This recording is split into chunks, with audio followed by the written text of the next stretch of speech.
Hello, dear friend, and welcome to this quiet sanctuary of the night, where we'll embark together on a peaceful exploration of one of nature's most soothing phenomena.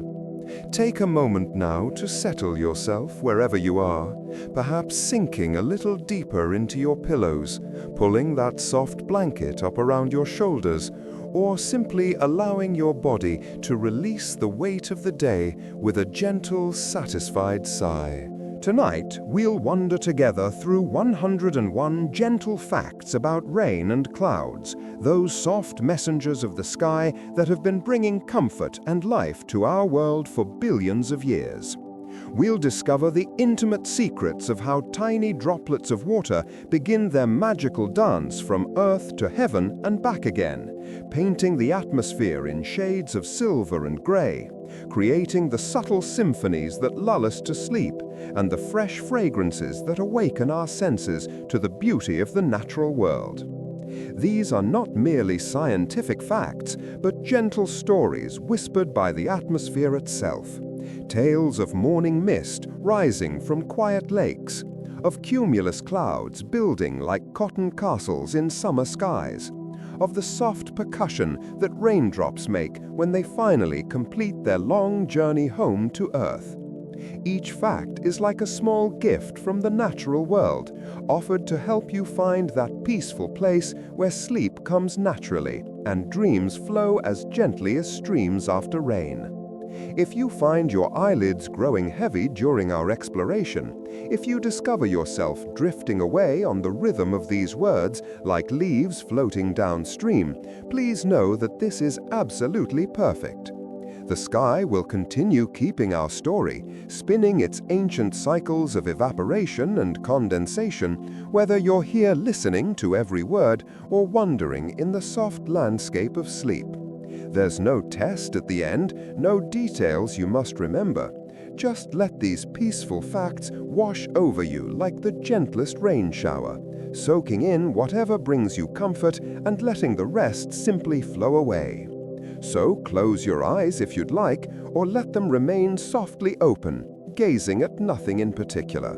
There's no right way to receive these gentle gifts from the sky. Let your breathing settle into its own natural rhythm, and together we'll begin this peaceful journey through the hidden world of rain and clouds. Every single day, while we go about our busy lives on the surface of the earth, an invisible miracle is taking place all around us as the sun's gentle warmth lifts trillions upon trillions of water molecules from the surfaces of oceans, lakes, rivers, and even small puddles, sending them on a journey that will carry them high into the atmosphere.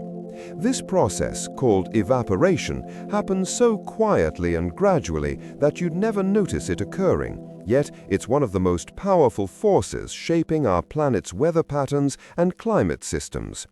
Each molecule of water that rises has been part of this eternal dance for millions of years, having once fallen as rain on ancient forests, flowed in prehistoric rivers, and nourished countless generations of life. The warmth that drives this evaporation is the same gentle energy that touches your face on a sunny morning, connecting you directly to this grand atmospheric ballet that operates continuously, silently, and with perfect reliability. Even on cool days, evaporation continues at a slower pace, like a patient musician playing a song that never ends, ensuring that the atmosphere always contains the moisture necessary for cloud formation and eventual precipitation. High above our heads, where the air grows thin and cold in the upper reaches of the atmosphere, those invisible water molecules that rose through evaporation begin to slow down and cluster together in a process as delicate as a whisper becoming audible. When water vapor encounters the cooler temperatures at higher altitudes, the molecules lose energy and start to condense around microscopic particles floating in the air. Tiny specks of dust blown from distant deserts, particles of salt from ocean spray, or even pollen from trees hundreds of miles away. These infinitesimally small condensation nuclei become the foundation for every cloud, every wisp of mist, every gentle rain shower that will eventually fall.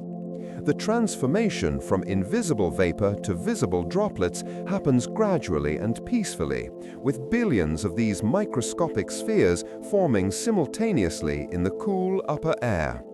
Each droplet is perfectly round, held together by surface tension, and so small that millions could fit on the head of a pin. Yet together, these tiny pioneers create the magnificent cloud formations that drift across our skies, casting moving shadows on the landscape below and promising the return of water to the thirsty earth. The same process happens on a smaller scale when your warm breath meets cold air on a winter morning, creating that brief puff of visible vapor that disappears as quickly as it forms.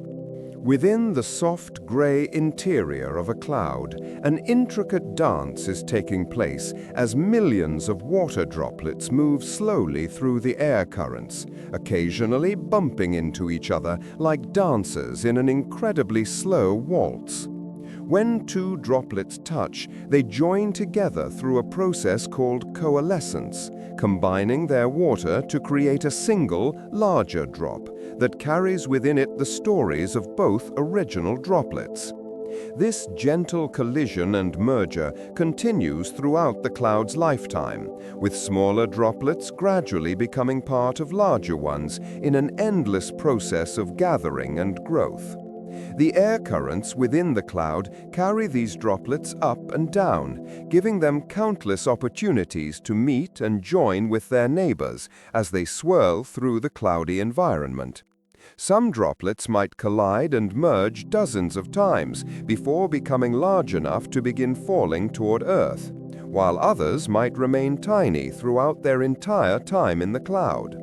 The process is random yet inevitable, like meeting old friends in unexpected places.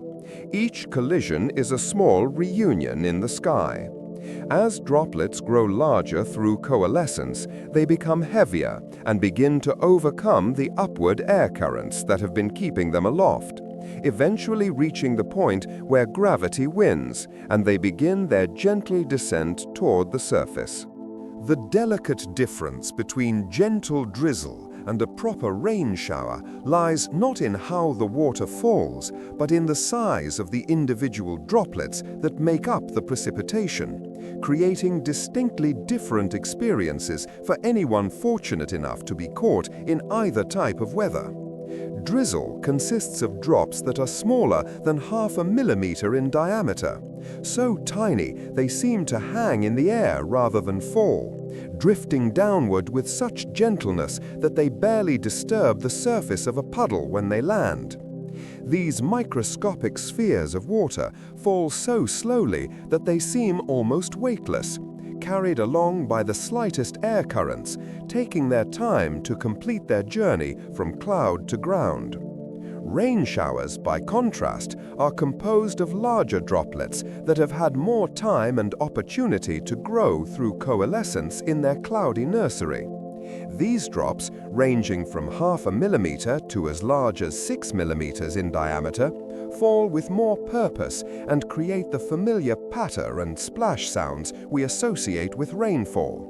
The size of raindrops affects everything about how we experience precipitation, from the sound it makes when it hits different surfaces, to how wet we get when caught in it, to how effectively it waters plants and fills streams.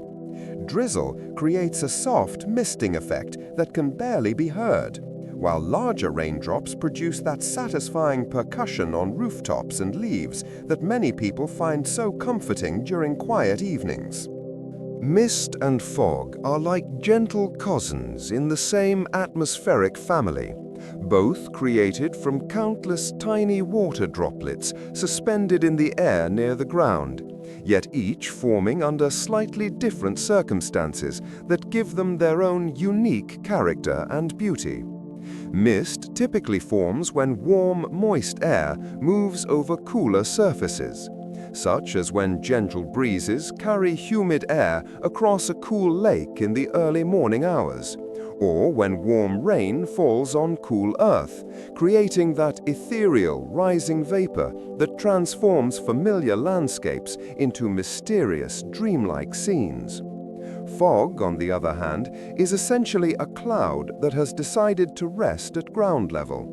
forming when air becomes saturated with moisture right at the Earth's surface, often on calm, clear nights when heat radiates away from the ground and causes water vapor to condense in the cooling air. Both mist and fog create that soft focus world where distant objects fade into gray obscurity, and nearby things seem to emerge from nothingness like gentle apparitions. Walking through either mist or fog is like moving through a cloud itself, feeling the tiny droplets settling on your skin and clothes, breathing air that tastes faintly of water, and experiencing the hushed, muffled quality of sound that comes when the atmosphere itself becomes visible. These conditions often create some of the most peaceful and contemplative moments in nature, when the world seems wrapped in a soft gray blanket that encourages quiet reflection and slow movement. In the quiet hours before dawn, when the world is at its stillest and coolest, a gentle transformation takes place on every surface exposed to the night sky, as water vapor in the air condenses directly onto grass blades, flower petals, spider webs, and car windshields in the form of morning dew.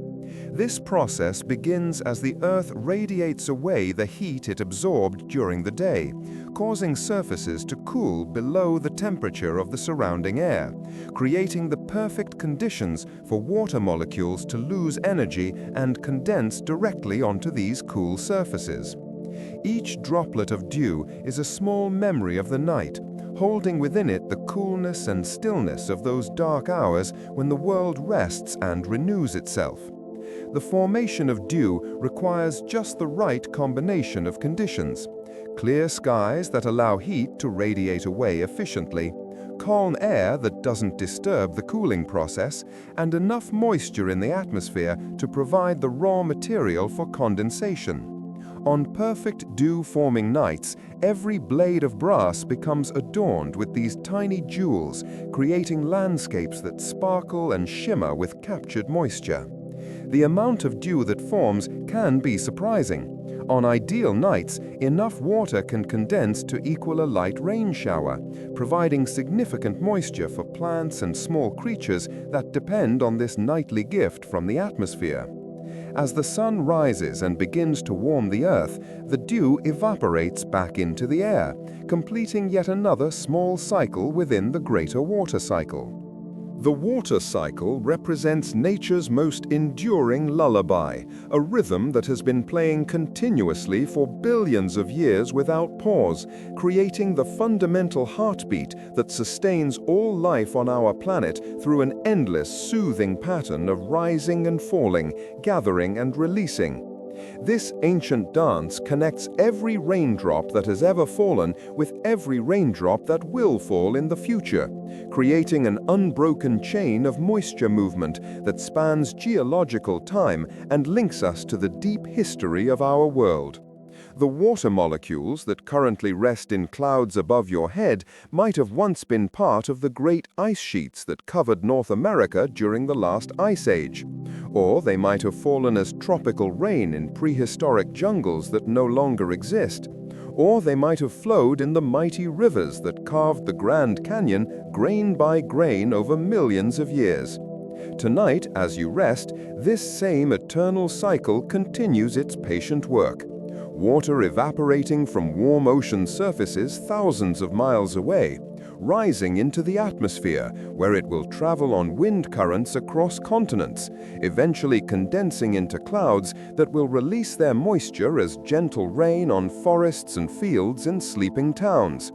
The cycle connects not only different times, but different places, carrying water from the Amazon rainforest to the Canadian prairies, from the Antarctic ice sheets to the deserts of Africa, creating a global circulation system that distributes the essential ingredient for life to every corner of our planet. Understanding this cycle can bring a profound sense of connection to the natural world, knowing that the same water that nourishes a flowering meadow in spring might have been part of a peaceful snowfall in winter.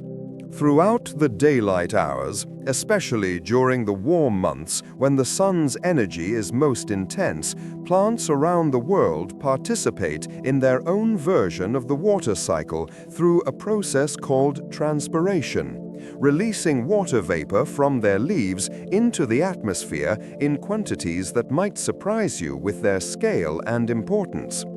A single large oak tree, with its thousands of leaves and extensive root system, can transpire more than 300 gallons of water on a hot summer day, sending all of that moisture into the air through tiny pores called stomata that dot the undersides of its leaves.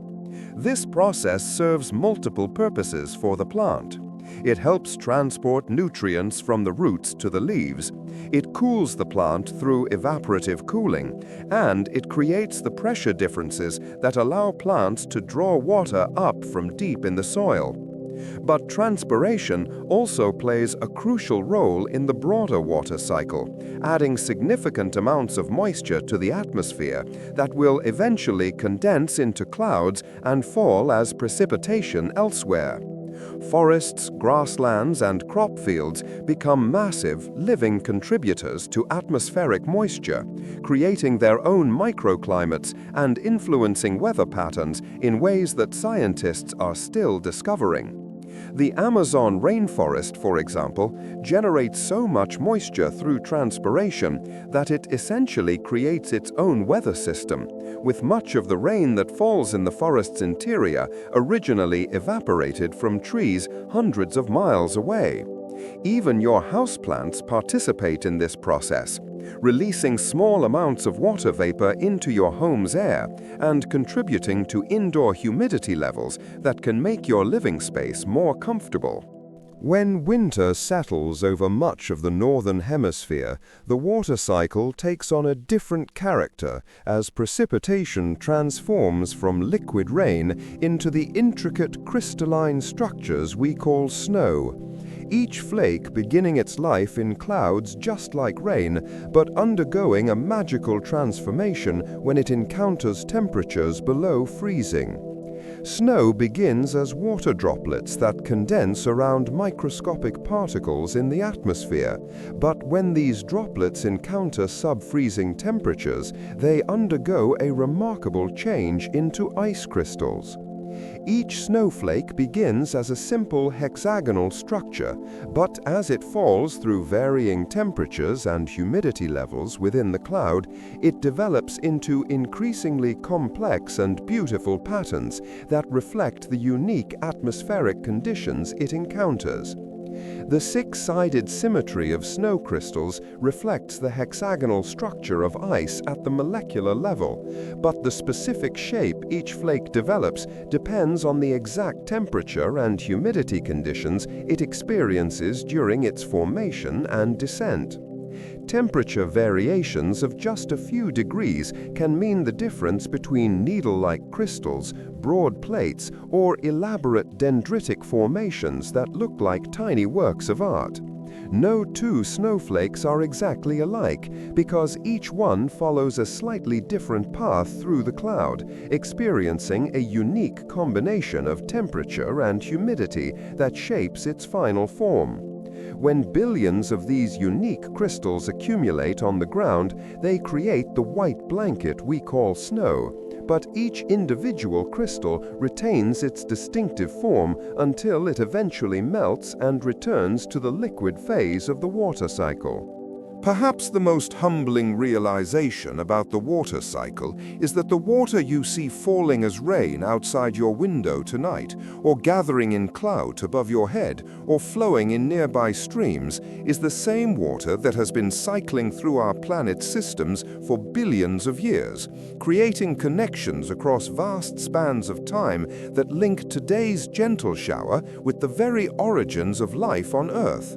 The H2O molecules in today's weather are ancient beyond imagination, Some of them might have been part of the primordial oceans that existed when Earth was young and life was just beginning to emerge in the depths of prehistoric seas.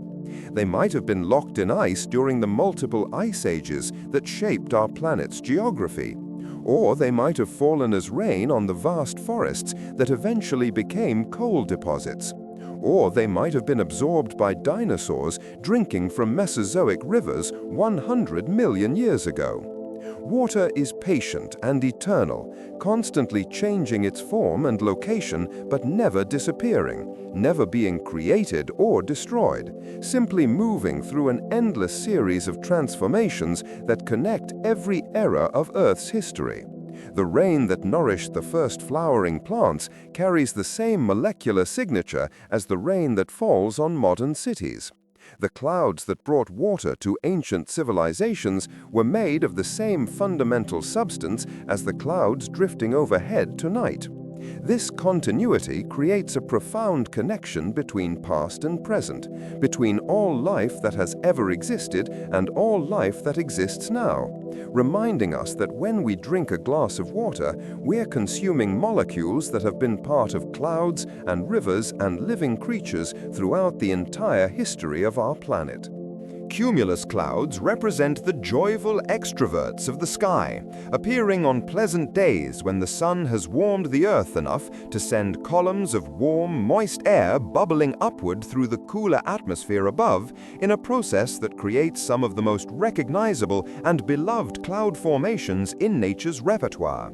These cheerful cotton ball formations have distinctly flat bottoms that mark the exact altitude where rising air cools enough for water vapor to begin condensing, and puffy, billowing tops that reach upward like nature's own sculptures carved from water vapor and sunlight. The flat base occurs at what meteorologists call the lifting condensation level, and it's remarkably consistent across all the cumulus clouds in a given area on a particular day, creating what looks like an invisible ceiling in the sky with white puffy decorations hanging beneath it. As these columns of warm air continue to rise and cool, they create the characteristic bulging cauliflower-like shapes that make cumulus clouds so recognizable and beloved by cloud watchers of all ages. Children lying on summer grass often find endless entertainment in the shapes these clouds suggest. Sailing ships with billowing sails, elephants with trunks extended, dragons with wings spread wide, or castles with towers and battlements reaching toward the heavens. The most beautiful cumulus displays typically occur in the late morning and early afternoon when solar heating has had time to warm the ground sufficiently to create strong updrafts, but before the atmosphere becomes unstable enough to generate more dramatic weather. These fair weather friends indicate stable atmospheric conditions and pleasant weather, serving as natural barometers that suggest good conditions for outdoor activities. Their bright white color comes from the way their water droplets scatter sunlight, reflecting all colors equally to create the brilliant whiteness that makes them stand out so dramatically against blue skies. Stratus clouds create some of the most contemplative and peaceful atmospheric conditions, spreading across the sky like a vast gray blanket that transforms the world into a softer, more introspective version of itself through their gentle, even coverage that can extend for hundreds of miles. These layered clouds form when air masses slide slowly over each other without the vertical mixing that creates more dramatic cloud types, resulting in broad, even sheets of cloud cover that create overcast conditions with remarkably uniform light distribution. Unlike their puffy cumulus cousins, stratus clouds lack distinct individual shapes, instead forming continuous layers that create the kind of diffused lighting that makes everything appear as though it's been painted with watercolors. This uniform gray light has a quality that photographers and artists have long appreciated. Colors appear muted but true, shadows become soft and diffused, and the harsh contrasts of bright sunny days give way to gentle gradations that create peaceful, contemplative atmospheres.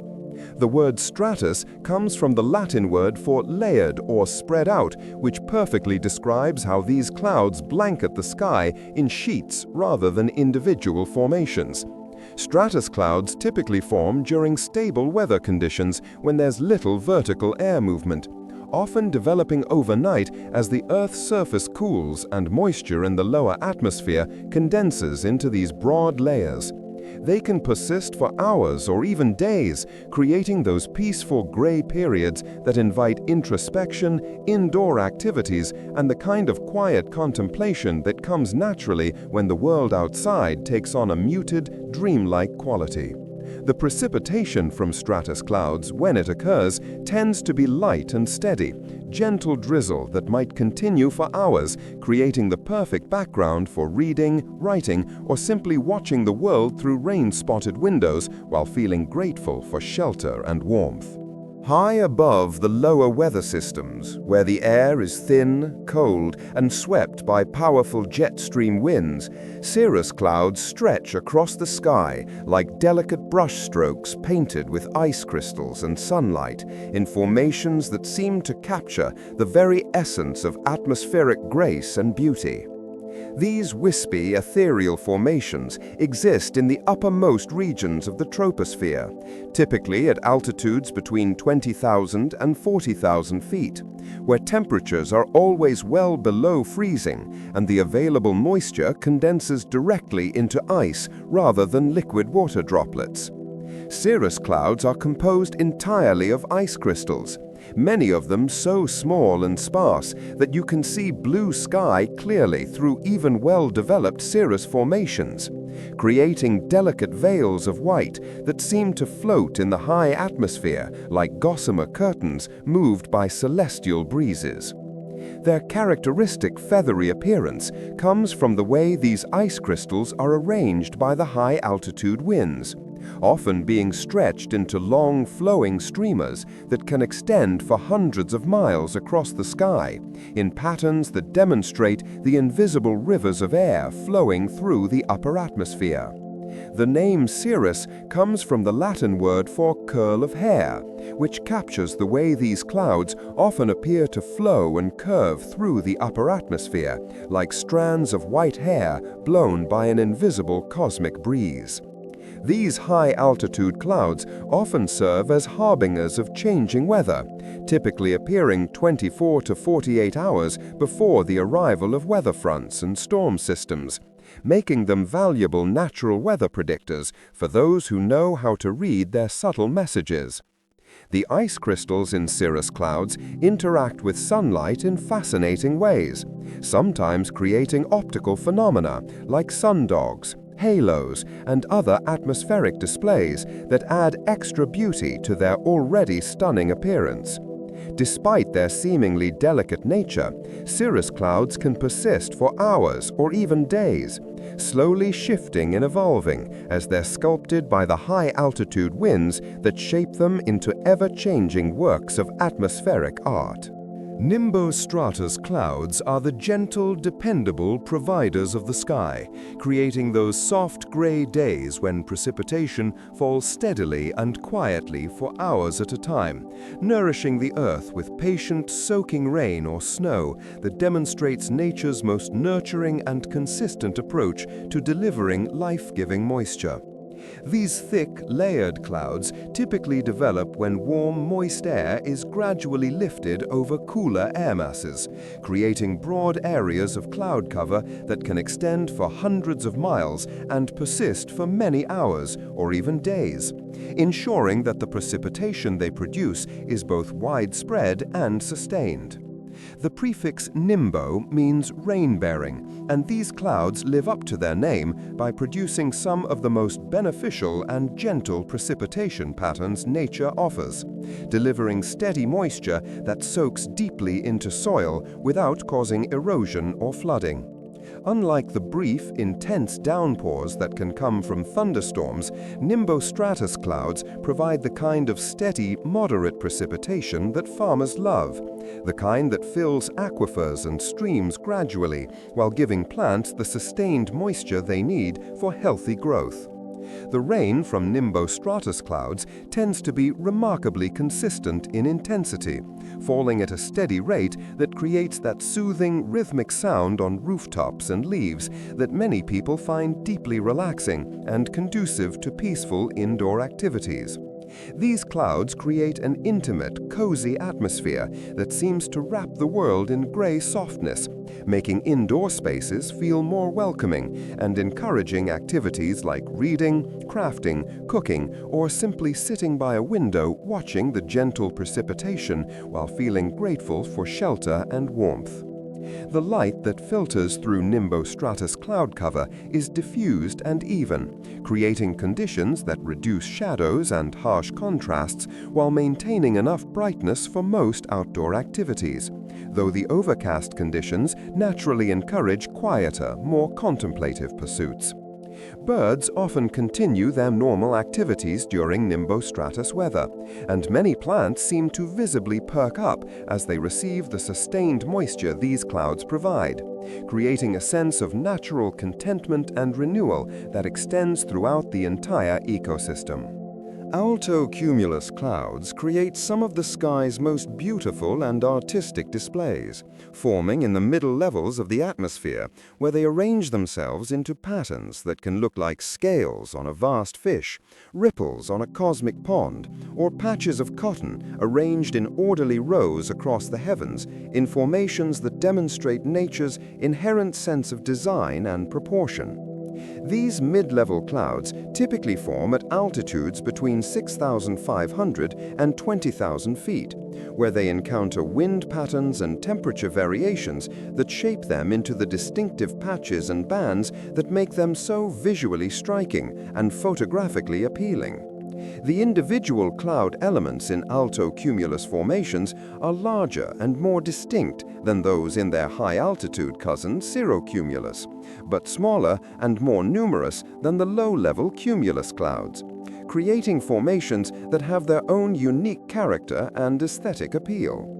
When altocumulus clouds arrange themselves in parallel bands or waves, they create what meteorologists poetically call a mackerel sky, named for its resemblance to the scales of that fish. And this pattern often indicates that weather changes are approaching within the next 24 to 36 hours.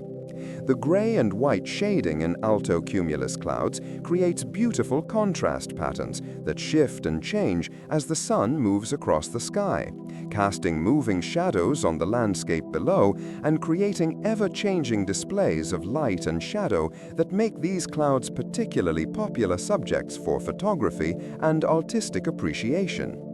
These clouds often produce some of the most photographed skies, especially during sunrise and sunset, when their undersides catch and reflect the warm colors of the sun, while their tops remain cool gray or white, creating dramatic color contrasts that can paint the entire sky in shades of gold, pink, and purple. Altocumulus can sometimes produce light rain or snow, but more often they serve primarily as atmospheric art, creating beauty without necessarily bringing significant precipitation. They form through a variety of mechanisms, sometimes as part of large weather systems, sometimes through localized heating and cooling patterns, and sometimes as the remnants of other cloud types that have evolved and changed as atmospheric conditions shifted around them. Cumulonimbus clouds are the skyscrapers of the atmosphere, towering monuments to the awesome power of the water cycle that stretch from near ground level all the way up to the edge of space, sometimes reaching heights of 60,000 feet or more in displays of atmospheric architecture that humble human observers with their sheer scale and majesty. These massive formations represent the ultimate expression of atmospheric instability, forming when powerful updrafts carry warm, moist air upward at tremendous speeds, creating clouds that can grow from first appearance to full maturity in just 30 to 60 minutes, in a process that demonstrates the incredible energy and dynamism of Earth's atmospheric systems. The classic cumulonimbus cloud has a distinctive anvil-shaped top that forms when the rising air column reaches the tropopause, the boundary between the troposphere, where weather occurs, and the stratosphere above, and can no longer rise vertically, instead spreading outward in all directions like a vast aerial mushroom that can extend for dozens of miles in diameter. While these clouds are capable of producing some of nature's most dramatic weather phenomena, including thunderstorms, tornadoes, and heavy downpours, when viewed from a safe distance, they represent some of the most magnificent architecture that nature creates, demonstrating the incredible creative power of atmospheric processes operating on a massive scale. The sheer scale of these formations is humbling. A single large cumulonimbus cloud can contain hundreds of thousands of tons of water, generate electrical energy equivalent to a large power plant, and create its own wind patterns that extend for dozens of miles in all directions, essentially becoming temporary weather systems in their own right. The interior of these clouds is a place of constant motion, with updrafts and downdrafts creating a vertical circulation system that can carry raindrops and ice crystals up and down multiple times before they finally fall to Earth, creating the conditions necessary for the electrical charge separation that leads to lightning. From far away, especially when backlit by the sun, cumulonimbus clouds can look almost ethereal despite their enormous size, their edges soft and billowing, their tops gleaming white against the blue sky in a way that makes them appear more like celestial architecture than mere weather phenomena.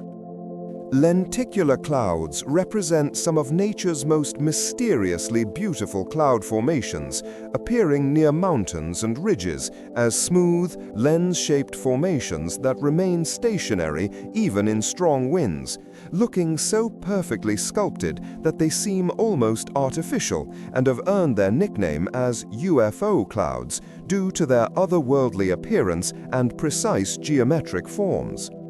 These unusual clouds form when steady winds encounter mountains or other topographic barriers, creating waves in the atmosphere, similar to the way water forms rapids when flowing over rocks in a riverbed, but operating in the three-dimensional medium of air rather than the two-dimensional surface of water. As air flows up and over mountain peaks, it creates a series of atmospheric waves on the downwind side. And when there's sufficient moisture in the air, these waves become visible as the distinctive saucer-shaped clouds that can stack in formations that look like piles of cosmic pancakes or fleets of celestial ships aligned in perfect formation. The remarkable thing about lenticular clouds is that while the wind may be blowing at 50 miles per hour or more, the clouds themselves remain virtually motionless, forming and dissipating constantly as air flows through them, but maintaining their position relative to the mountain that creates the wave pattern, like stationary sculptures carved from flowing air and water vapor. Individual air molecules flow through the cloud in a matter of minutes, but the cloud itself persists as long as the wind conditions and moisture levels remain stable, creating the fascinating phenomenon of a cloud that appears solid and permanent while actually consisting of constantly changing air and water vapor. The smooth, streamlined shape of lenticular clouds reflects the laminar flow of air that creates them. Unlike the turbulent updrafts that create puffy cumulus clouds, lenticular formations develop in smooth, predictable airflow patterns that sculpt them into their characteristic lens shapes with mathematical precision. These clouds often appear in stacks or series, creating formations that look like nature's own architectural experiments in aerodynamic design, demonstrating how air can be shaped and organized by topography into forms of startling beauty and geometric perfection. Mammatus clouds create one of the sky's most unusual and captivating displays, with their distinctive pouch-like formations hanging down from the base of other clouds, like gray bubbles or soft, rounded sculptures suspended in mid-air in patterns that seem to defy normal expectations of how clouds should behave and appear. These rare formations develop when cool, dense air sinks through warmer, less dense air below it, essentially the opposite of the normal cloud-forming process where warm air rises, creating a fascinating example of atmospheric inversion that produces some of the most photographed and memorable cloud displays in nature's catalogue of aerial phenomena. The word mammatus comes from the Latin word for breast or udder, describing the bulging, rounded appearance these formations create as pockets of cool air descend through the warmer environment beneath a cloud layer, creating shapes that seem both organic and surreal in their appearance.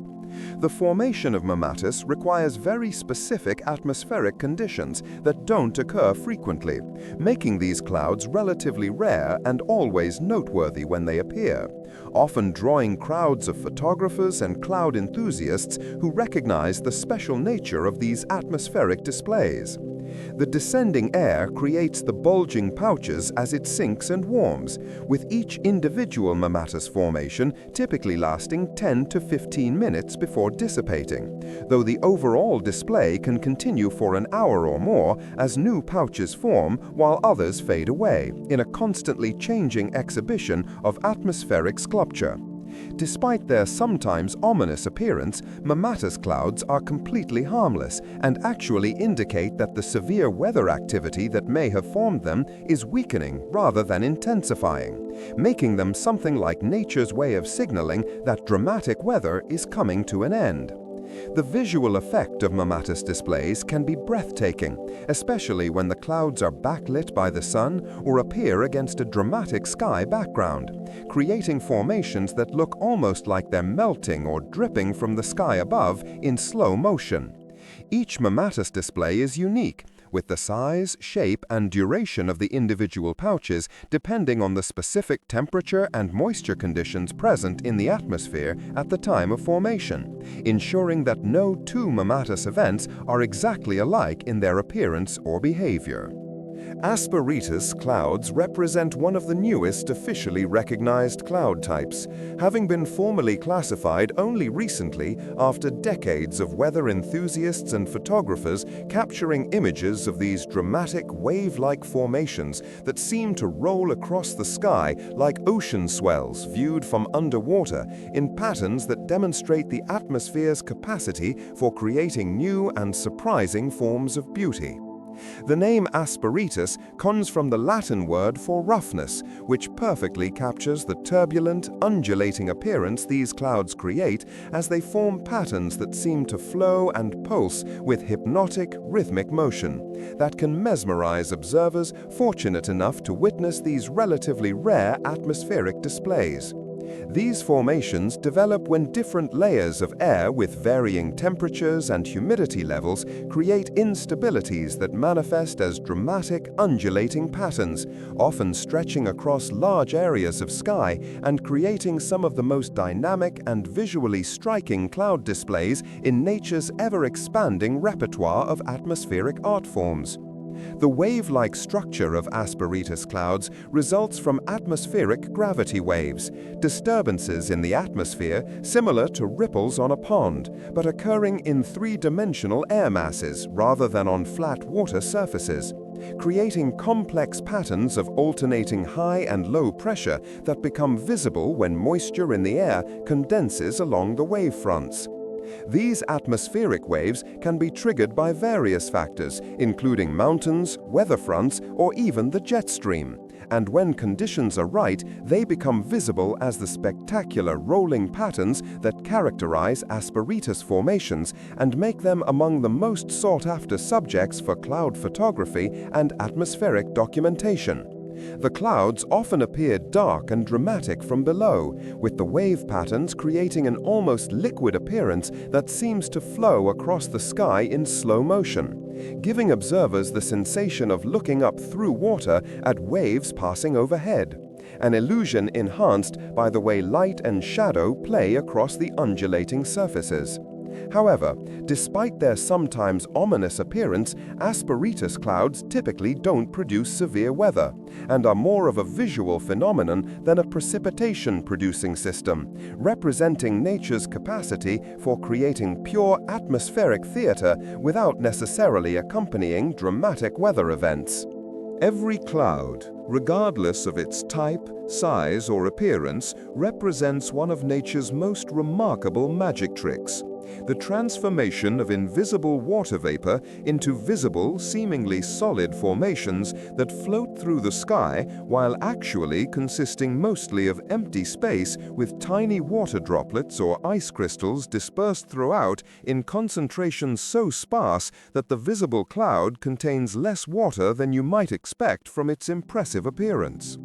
A typical cumulus cloud that might appear dense and substantial enough to sit on actually contains water droplets so small and so widely spaced that if you could somehow collect all the water in the entire cloud, it might fill only a few bathtubs, despite the cloud's massive apparent volume and solid appearance.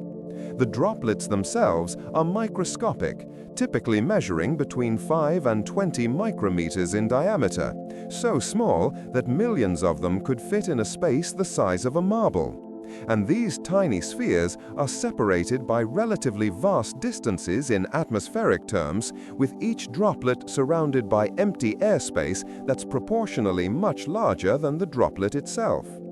The visible appearance of clouds comes from the way these countless tiny droplets scatter and reflect sunlight, with each droplet acting like a microscopic mirror that redirects light rays in random directions, creating the familiar white or gray appearances we see from the ground when billions of these tiny mirrors work together to create the illusion of solid, substantial structures floating in the sky.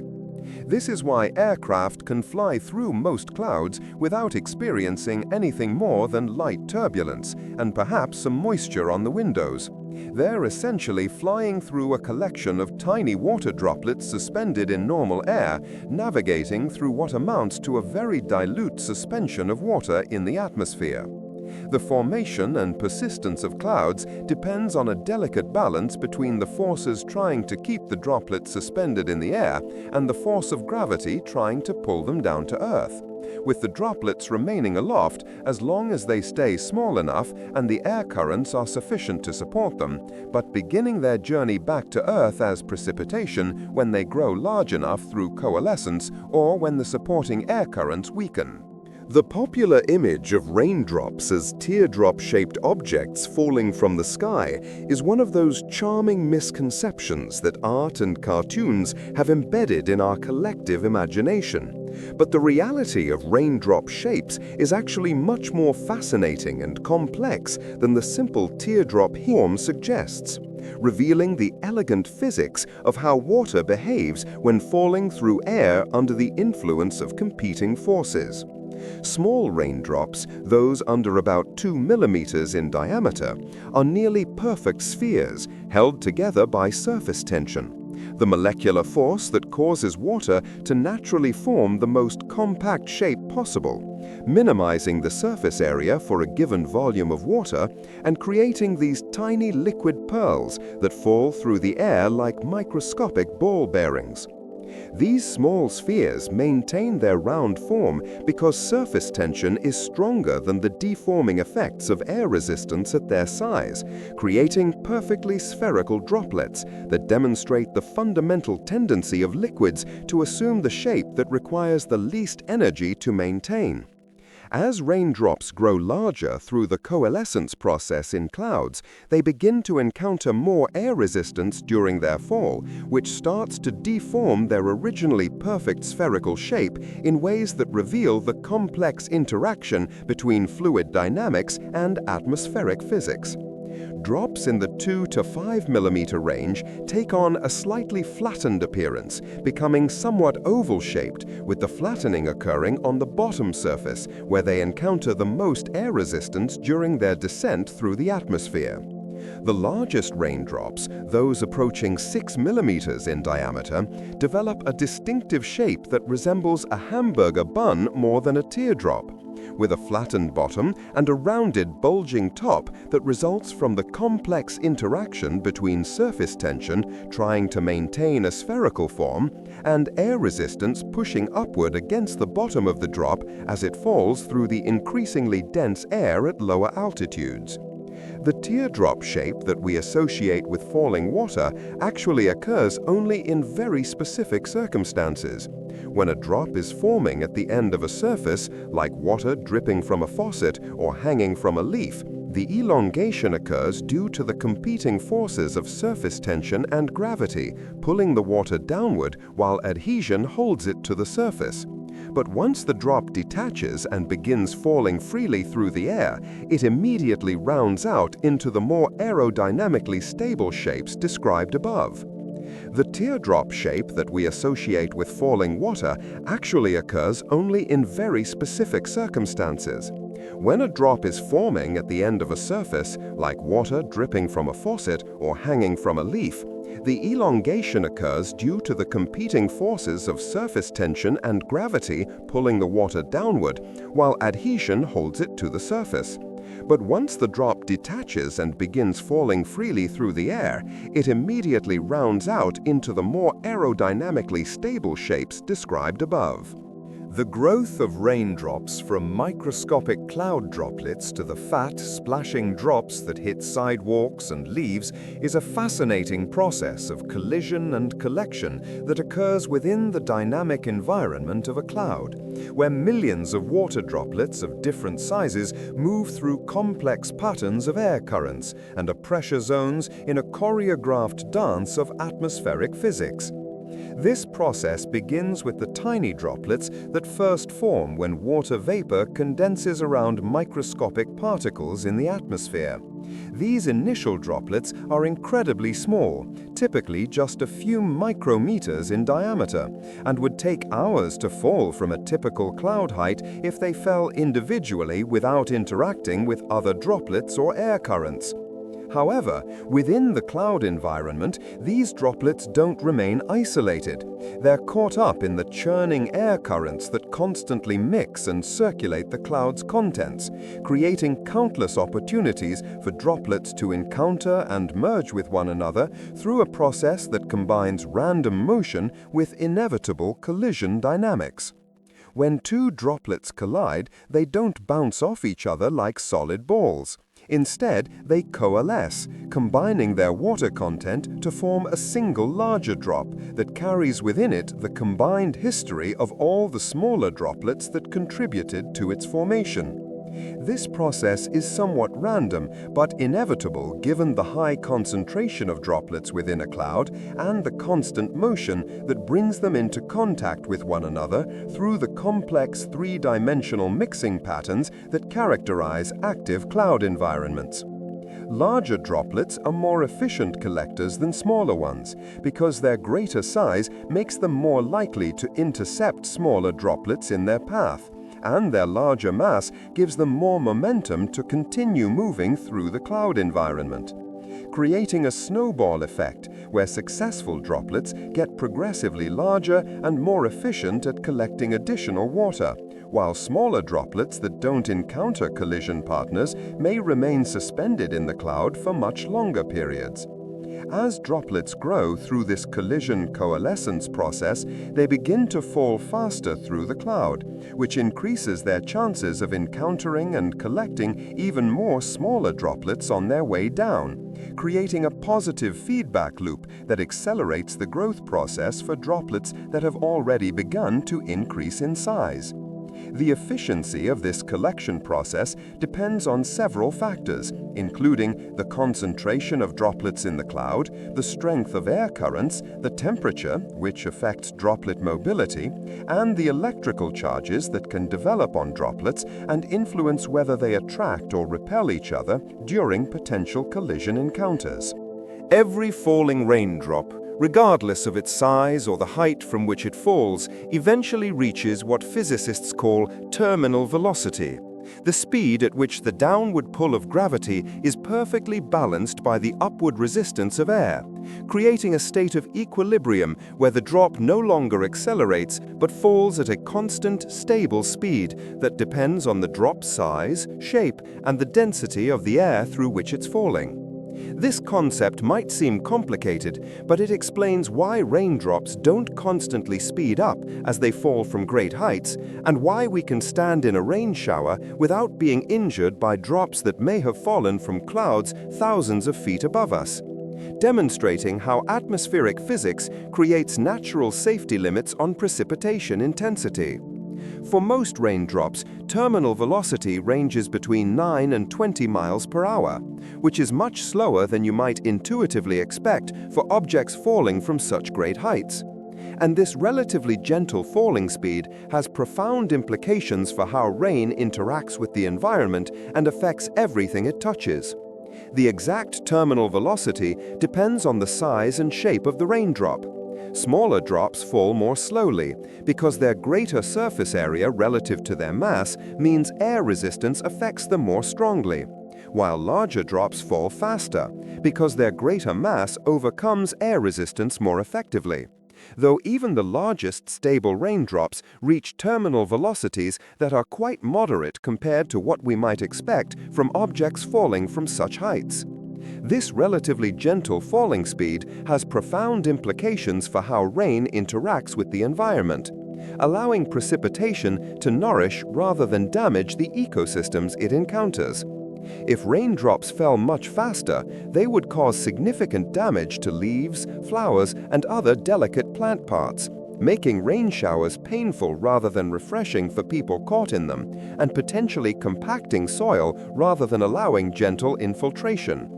The moderate speed allows rain to soak into soil rather than running off as surface water, to roll off leaves without tearing them, and to create the gentle, soothing sounds we associate with precipitation rather than harsh impacts that would be unpleasant and potentially damaging.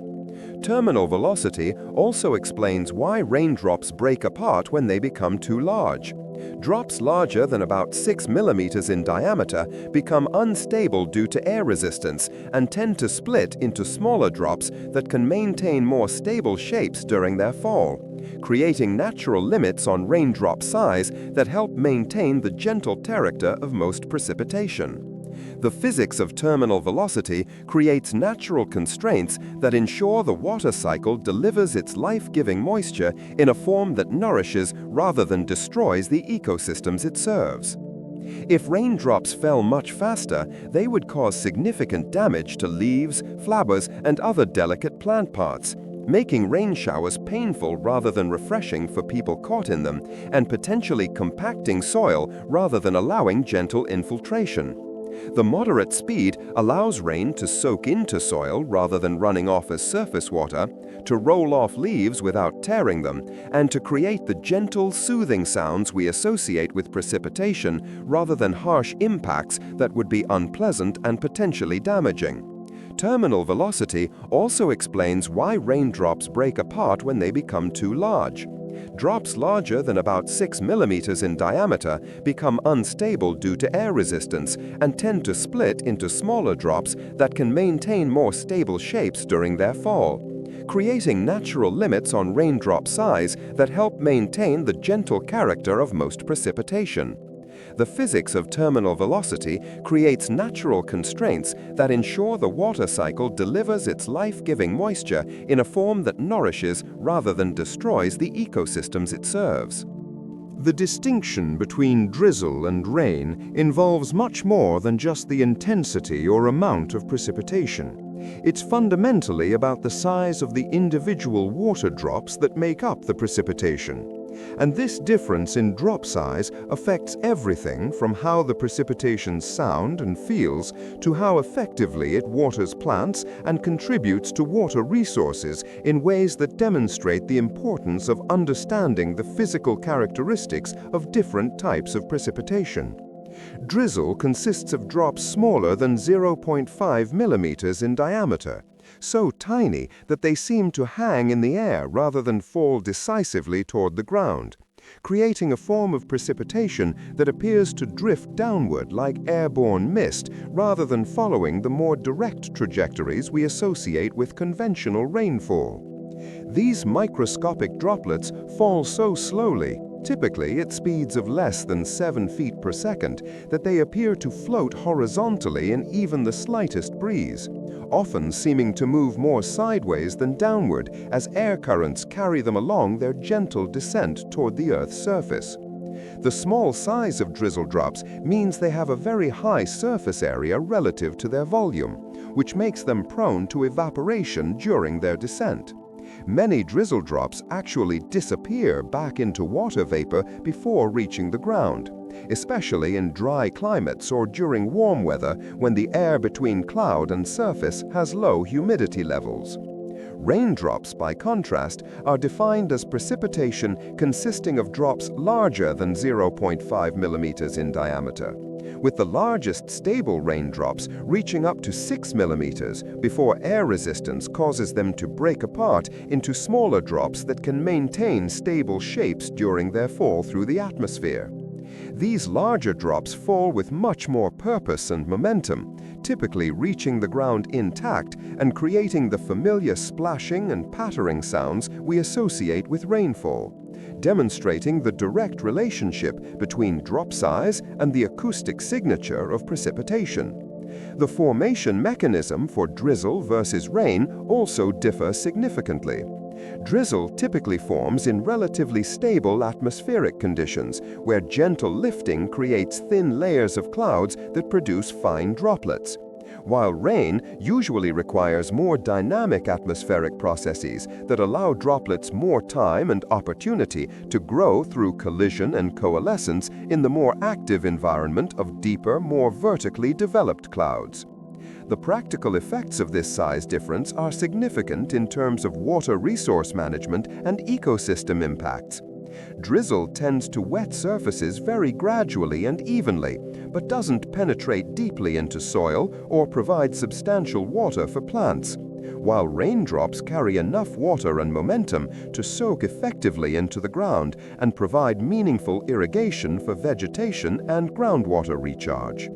The formation of rain in clouds follows two distinctly different pathways that depend primarily on the temperature conditions within the cloud system, and understanding these processes helps explain why precipitation can vary so much in character and intensity, even when it falls from similar-looking clouds, revealing the complex physics and chemistry operating within these aerial water factories.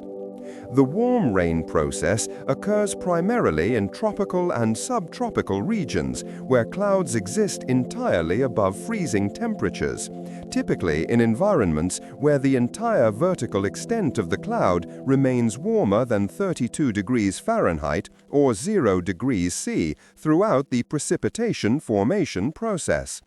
In these warm clouds, precipitation forms entirely through the collision and coalescence of water droplets, with larger drops growing by collecting smaller ones as they move through the cloud environment, in a purely liquid water process that creates some of the most efficient precipitation production mechanisms in nature. This process requires clouds with significant vertical development and strong internal air currents that keep droplets suspended long enough for multiple collision events to occur,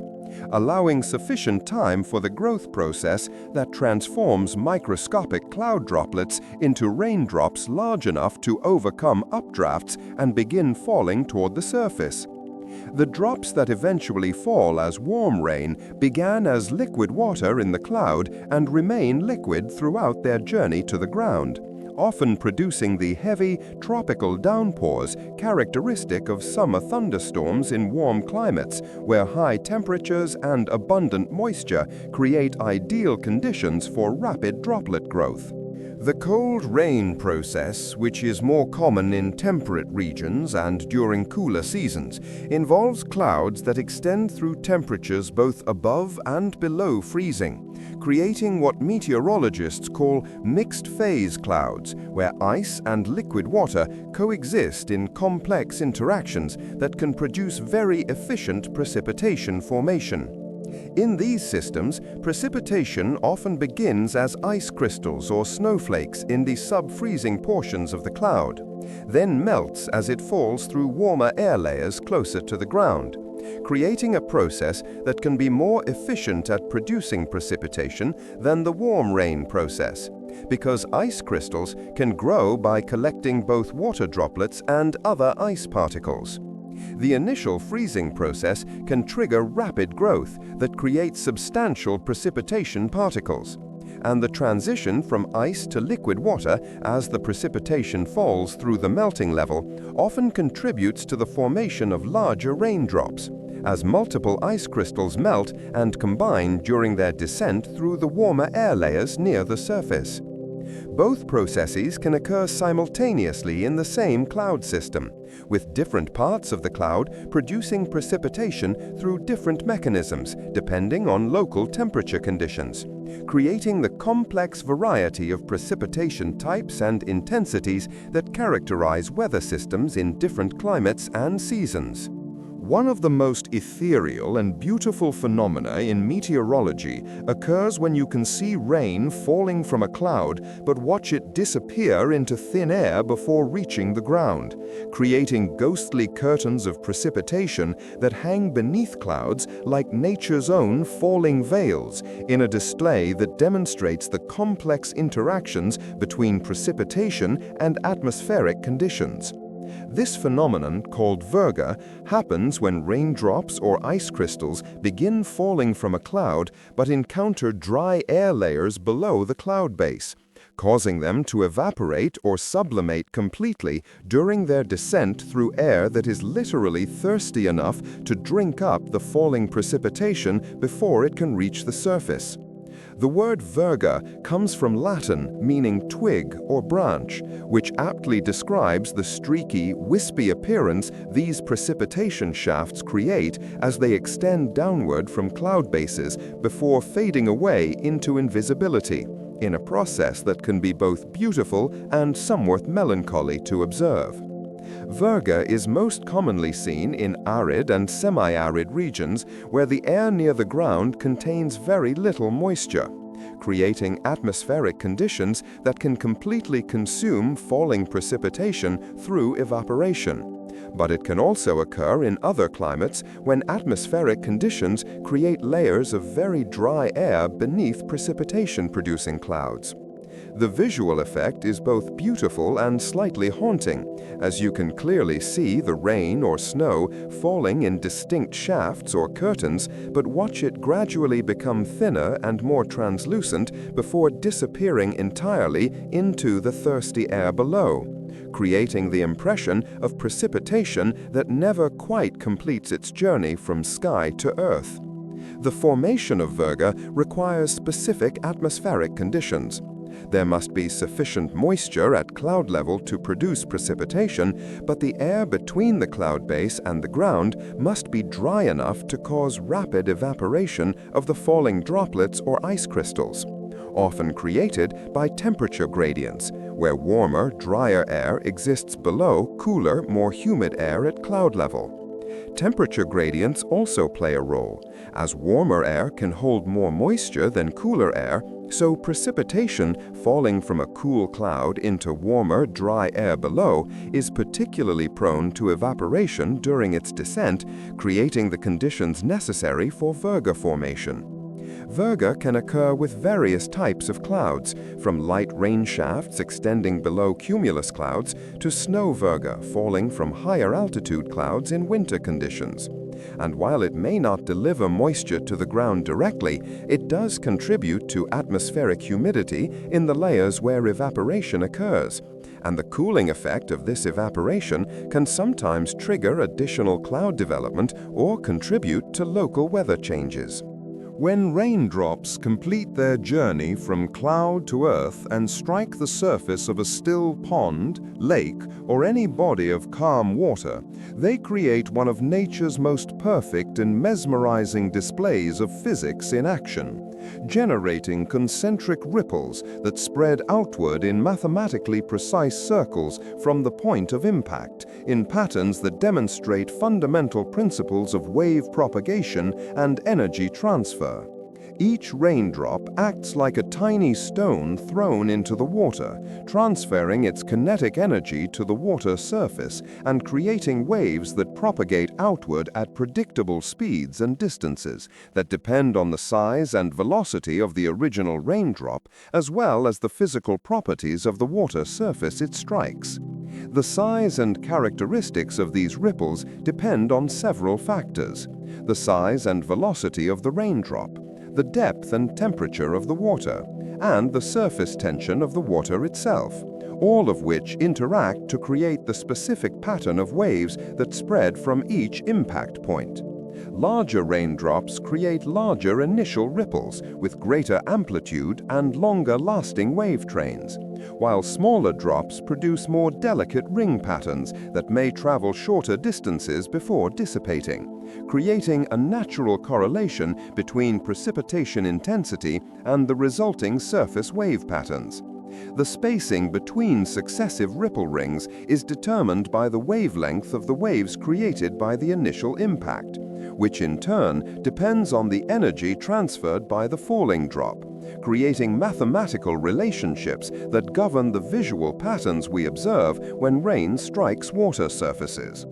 During a gentle rain shower, a pond surface becomes a constantly changing canvas of overlapping circles, with thousands of individual ripple patterns intersecting, reinforcing, and interfering with each other to create complex, ever-shifting designs that seem to flow and pulse across the water's surface in hypnotic patterns that can mesmerize observers for extended periods. The mathematical beauty of these patterns has fascinated scientists and artists for centuries, as they represent perfect examples of wave propagation, interference patterns, and energy transfer in a liquid medium, demonstrating fundamental physics principles in a form that's both accessible and visually beautiful. The ripples created by raindrops travel outward at speeds that can be calculated based on the water's depth and surface tension, typically moving at rates of about 1 to 2 feet per second for the ripples created by typical raindrops, creating visible demonstrations of how energy moves through water in waveform. The symphony of sounds that rain creates as it falls on different surfaces represents one of nature's most varied and soothing musical performances, with each type of surface contributing its own unique voice to the overall composition of a rainfall event in ways that demonstrate the acoustic diversity that precipitation can create in different environments. The acoustic character of rain depends on numerous factors: the size of the raindrops, their velocity, the material properties of the surface they strike, and the geometry of the space where the sounds resonate and reflect, all combining to create the rich tapestry of sounds we associate with rainy weather. Rain falling on broad leaves creates a gentle percussion section, with each drop producing a soft plop as it strikes the waxy surface and either bounces off or collects before dripping to the next level of the plant, creating layered rhythms as water moves from leaf to leaf through the vertical structure of vegetation. Different leaf types produce distinctly different sounds. The large, soft leaves of hostas or elephant ears create deeper, more muffled impacts, while the smaller, harder leaves of oak or maple trees produce sharper, more staccato notes that create faster-paced, rhythmic patterns. Evergreen trees, with their needle-like leaves, create a completely different acoustic signature, producing hundreds of tiny ticking and pattering sounds as raindrops navigate through the dense arrangements of needles, sometimes collecting on the needles before forming larger drops that fall with soft thuds to the forest floor below, creating multi-layered percussion that ranges from high-frequency ticking to deeper impacts. Water surfaces produce their own range of sounds, from the gentle plinking of individual drops hitting calm water to the more complex splashing and gurgling sounds that occur when rain strikes moving water in streams or rivers, with the acoustic character varying depending on water depth, surface turbulence, and the surrounding acoustic environment. Hard surfaces like concrete, stone, or pavement create sharper, more percussive sounds that vary with the texture and porosity of the material. Smooth concrete produces clean, crisp impacts, while rough or porous surfaces create more muffled, absorbed sounds that demonstrate how surface texture affects the acoustic signature of rainfall.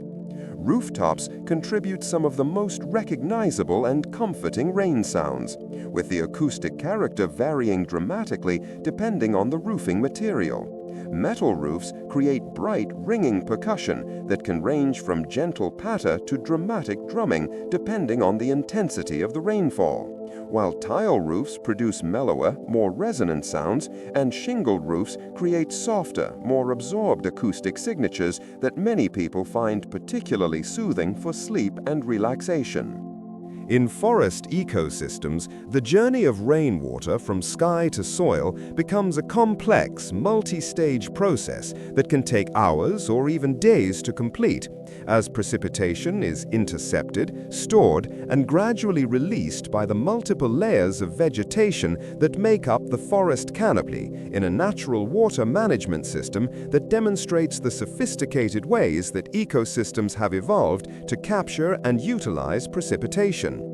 This process, known as canopy interception, means that much of the rain falling on a forest never reaches the ground directly, instead being captured by leaves, branches, and bark surfaces at various levels throughout the vertical structure of the forest, creating a secondary distribution system that extends and modifies the effects of the original precipitation event.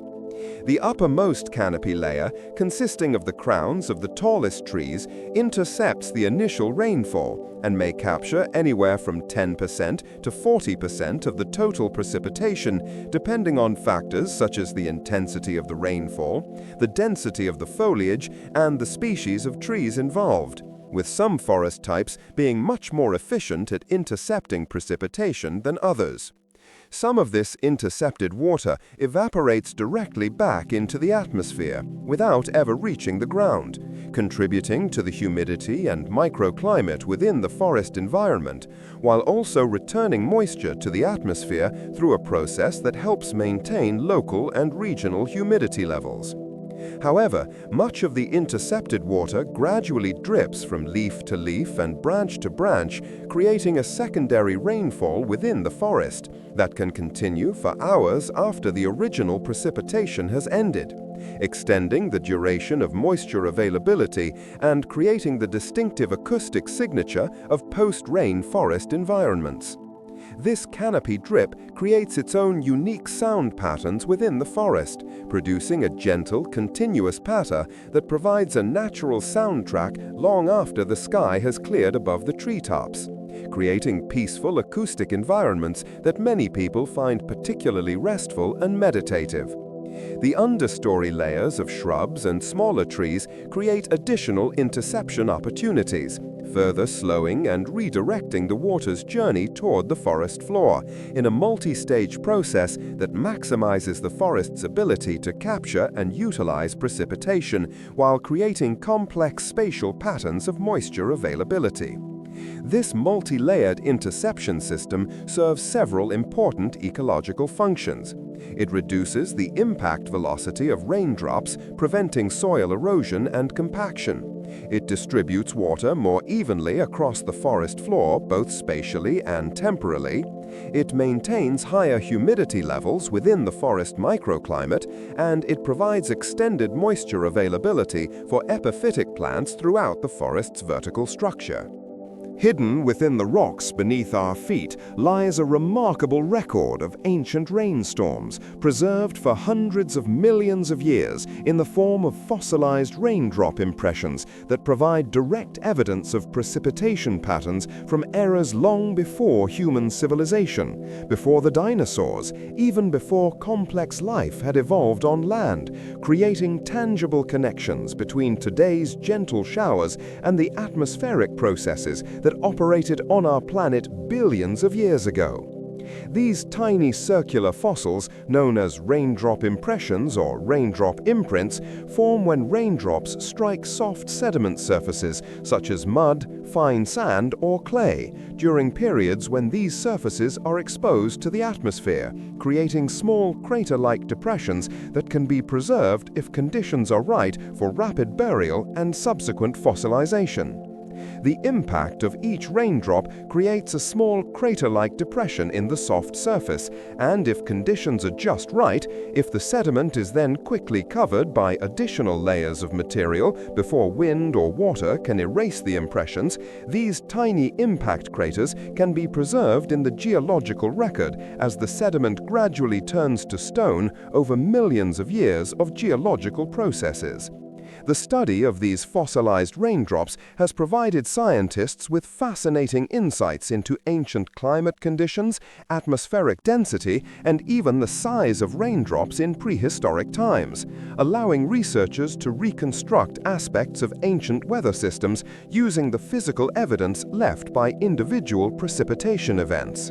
By measuring the size and depth of fossilized raindrop impressions, researchers can estimate the size of the original raindrops, which in turn provides clues about atmospheric conditions such as pressure, temperature, and humidity levels that existed when the impressions were formed, creating a direct link between ancient atmospheric physics and modern scientific understanding. Some of the oldest known raindrop fossils date back over 2.7 billion years, from a time when Earth's atmosphere was very different from today's, containing little oxygen and composed primarily of nitrogen, carbon dioxide, and other gases that created atmospheric conditions dramatically different from the oxygen-rich environment that supports current life forms. These ancient impressions suggest that rain was falling on Earth's surface for billions of years before the first plants colonized the land, helping to shape the planet's surface through erosion and weathering processes that prepared the way for the eventual evolution of terrestrial life and the complex ecosystems we see today. The preservation of raindrop impressions requires very specific conditions. The sediment must be fine-grained and cohesive enough to hold the impression, but not so wet that the craters fill in immediately. And burial must occur quickly enough to prevent erasure by subsequent weather events, making these fossils relatively rare but scientifically invaluable when they are discovered. Despite these stringent requirements, raindrop fossils have been found on every continent, providing a global record of ancient precipitation patterns that help scientists understand how Earth's climate and weather systems have evolved over geological time, demonstrating the continuity of the water cycle across vast spans of Earth's history. The preservation of raindrop impressions requires very specific conditions. The sediment must be fine-grained and cohesive enough to hold the impression, but not so wet that the craters fill in immediately. And burial must occur quickly enough to prevent erasure by subsequent weather events, making these fossils relatively rare but scientifically invaluable when they are discovered. Despite these stringent requirements, raindrop fossils have been found on every continent, providing a global record of ancient precipitation patterns that help scientists understand how Earth's climate and weather systems have evolved over geological time, demonstrating the continuity of the water cycle across vast spans of Earth's history. The distinctive earthy fragrance that rises from the ground after the first rainfall following a dry period has captivated human senses for millennia.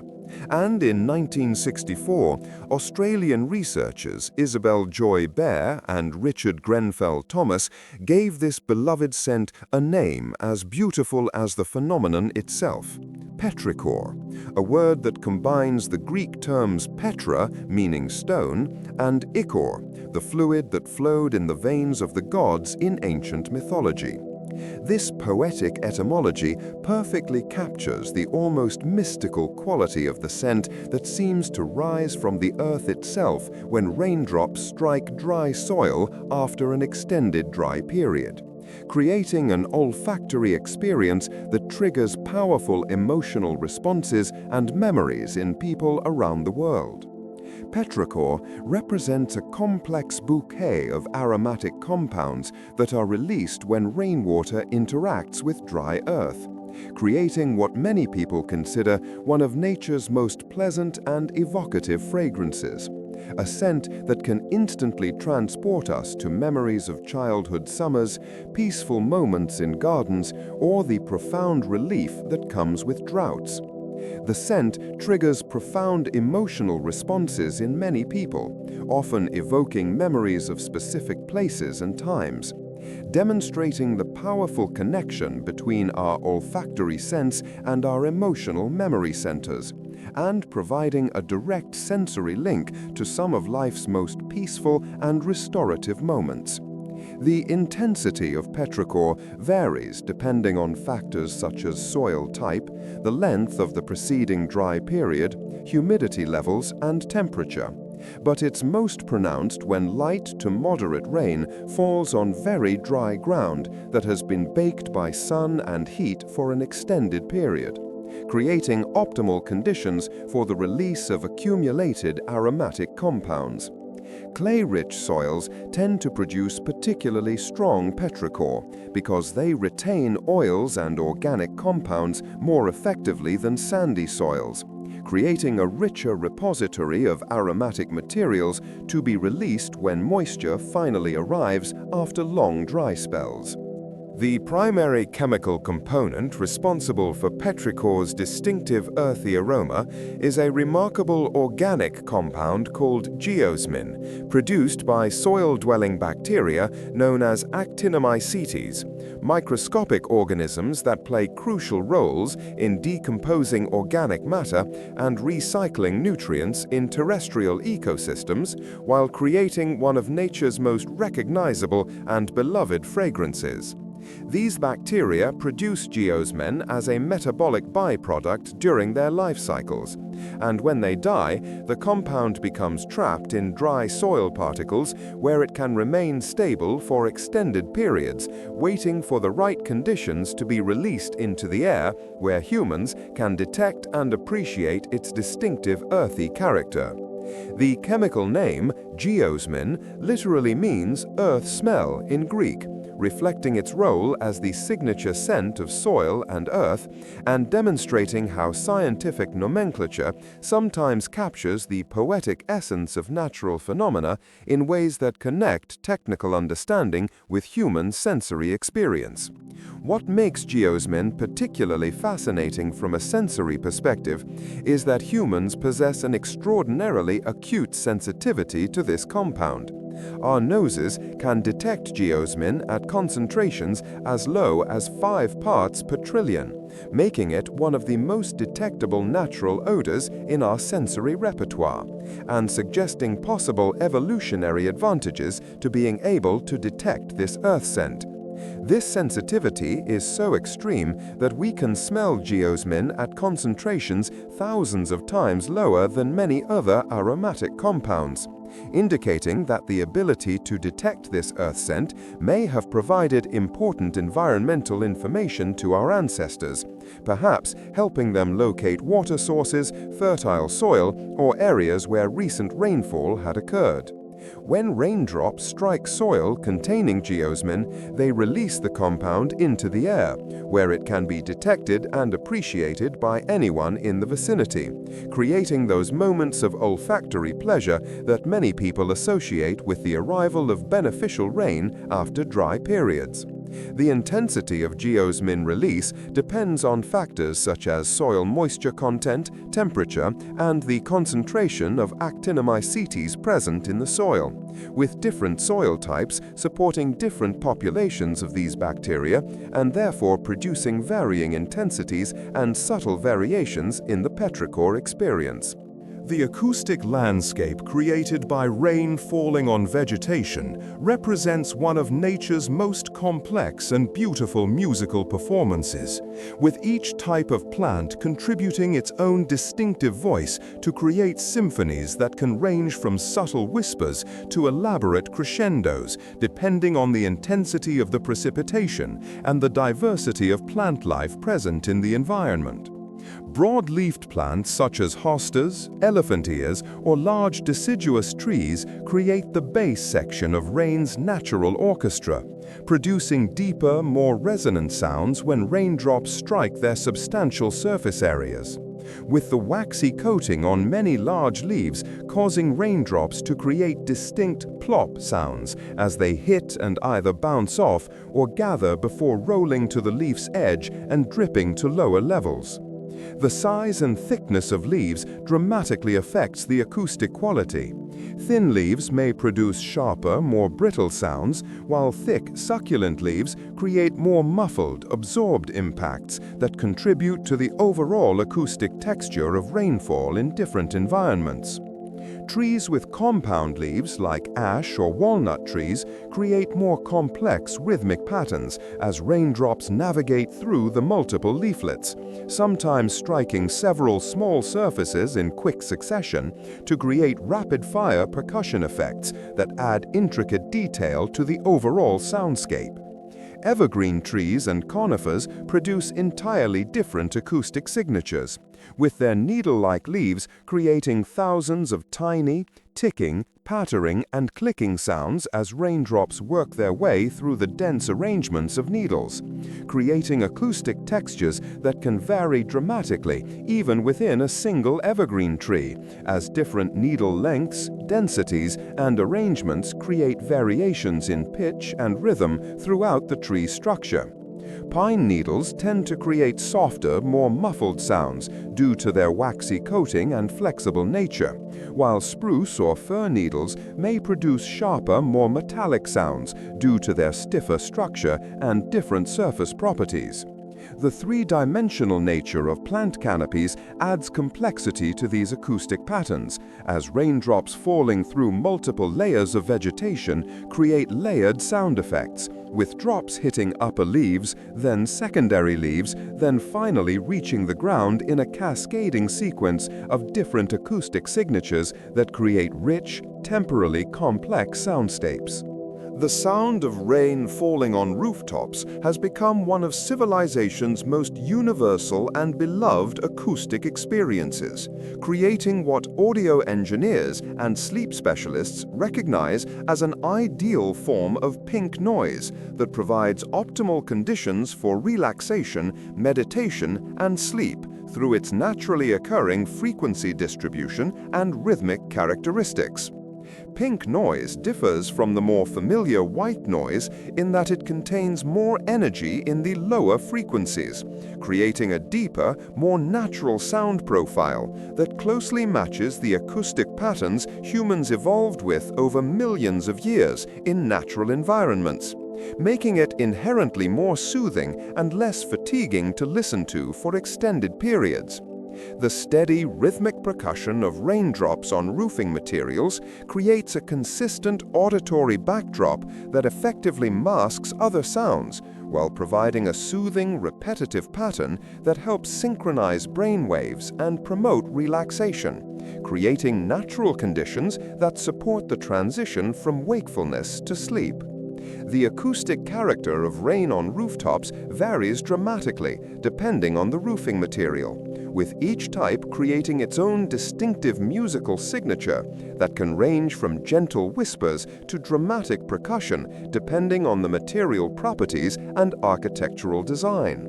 Metal roofing produces some of the most dramatic and varied rain sounds, ranging from gentle ticking during light drizzle to thunderous drumming during heavy downpours, with the pitch and resonance depending on factors such as the thickness of the metal, the underlying support structure, and the architectural design of the roof itself.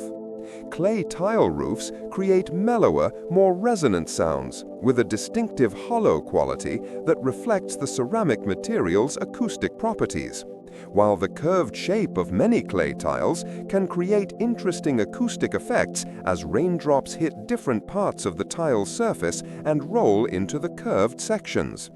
Wooden shingles produce softer, more absorbed sounds due to wood's natural acoustic dampening properties, creating gentler soundscapes that many people find particularly conducive to relaxation and sleep, while slate or stone roofing materials create sharp, crisp impacts that can vary in pitch depending on the thickness and mineral composition of the stone. The architectural design of the roof also affects the acoustic experience. Steep-pitched roofs may create more dramatic sound effects as raindrops gain velocity during their descent, while flatter roofs produce gentler impact sounds that contribute to more subtle acoustic environments. Thunder, while often associated with dramatic and potentially frightening weather events, can also manifest as one of nature's most soothing and meditative sounds when heard from a safe distance, rolling across landscapes like a gentle giant's contented sigh, rather than the sharp crack of nearby lightning strikes, demonstrating how distance and atmospheric conditions can transform potentially startling sounds into peaceful, almost musical experiences.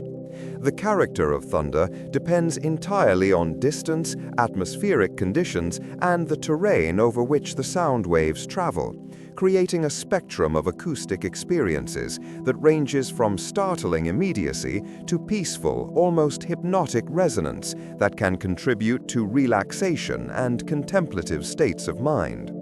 When lightning occurs far away, typically more than several miles from the observer, the thunder reaches our ears as a long, low-frequency rumble that can continue for 30 seconds or more as the sound waves reflect and refract off atmospheric layers, terrain features, and weather systems, creating extended audio experiences that seem to emerge from and fade back into the landscape itself.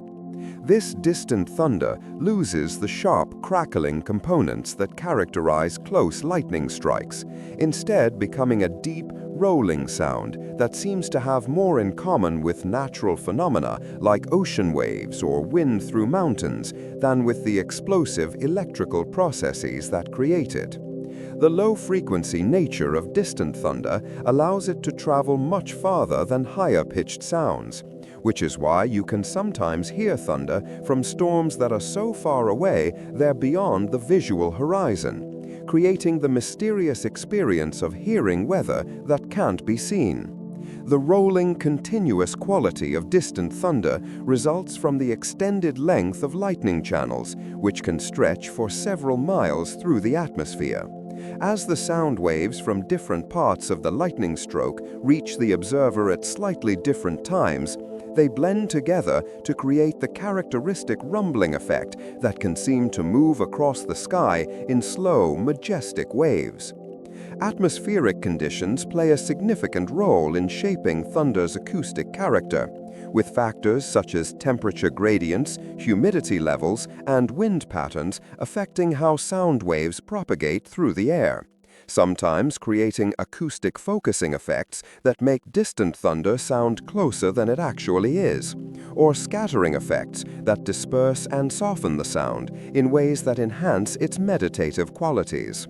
Snowfall creates one of nature's most profound acoustic experiences, the near-complete absence of sound that occurs when millions of ice crystals fall silently through the air and accumulate on the ground, creating a natural sound-absorbing blanket that transforms familiar environments into hushed, contemplative spaces where even small sounds take on special significance and clarity. The silence of falling snow is so distinct and noticeable that it often becomes the primary sensory experience of winter precipitation, in stark contrast to the varied acoustic signatures of rainfall, creating atmospheric conditions that seem to exist in a realm of profound quiet and peace. This remarkable quiet occurs because snow crystals, with their complex branching structures and high surface area, are extremely effective at absorbing sound waves rather than reflecting them, acting like countless tiny acoustic baffles that trap and dissipate sound energy throughout the three-dimensional space where they're falling. As snow accumulates on surfaces, it creates an increasingly thick layer of natural acoustic insulation that dampens and muffles sounds that would normally carry clearly through the air, creating environments where normal conversation levels sound muted and distant sounds become almost inaudible. The effect is most pronounced during heavy snowfall, when the air itself becomes filled with sound-absorbing crystals that create a kind of three-dimensional acoustic dampening system extending throughout the environment, similar to the acoustic treatment used in professional sound studios, but created entirely through natural processes. Fresh, newly fallen snow is particularly effective at sound absorption because of its high air content. New snow can be up to 90% air, with the ice crystals creating a complex matrix of tiny air pockets that trap and dissipate sound energy in ways that can reduce ambient noise levels dramatically. This creates acoustic conditions that can make familiar outdoor environments feel completely transformed, with the normal sounds of traffic, conversation, and urban activity becoming so muted that the world seems wrapped in a blanket of profound quiet. The silence-absorbing properties of snow change as the snow ages and compacts, with older, denser snow becoming less effective at dampening sound, but still maintaining significant acoustic absorption compared to bare ground or other surfaces.